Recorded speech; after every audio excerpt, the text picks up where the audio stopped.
তুমি অগ্রগামী হও সেই চিরস্থায়ী জান্নাতের দিকে, যেখানে রয়েছে চিরন্তন সুখ। যা মন চাইবে তাই পাবে, যা আদেশ করবে তাই দেওয়া হবে। জেনে রেখো, দুনিয়ার চাওয়া পাওয়ার পূর্ণতার স্থান নয়। দুনিয়া চাওয়া পাওয়ার পূর্ণতার স্থান নয়। দুনিয়া চাওয়া পাওয়ার পূর্ণতার স্থান নয়। জান্নাতি হচ্ছে এমন জায়গা যা তোমার সব আকাঙ্ক্ষাকে পূর্ণ করে দেওয়া হবে।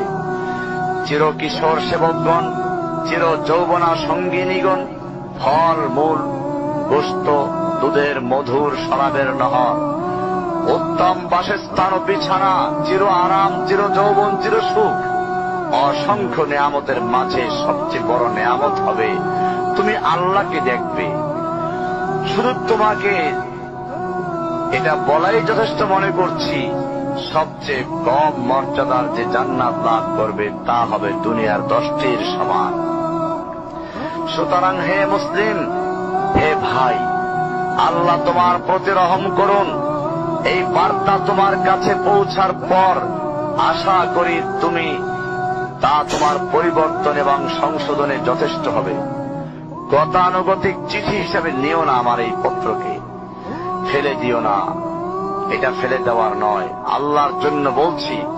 এর দ্বারা নিজেদেরকে সংশোধনের চেষ্টা করো। আর তোমার অবস্থা যদি উত্তম হয় এর চেয়েও, যা উল্লেখ করলাম, আল্লাহর কাছে কামনা করি তোমাকে তিনি দৃঢ় রাখুন, মওত পর্যন্ত লেগে থাকো উত্তম ঈমান সহ।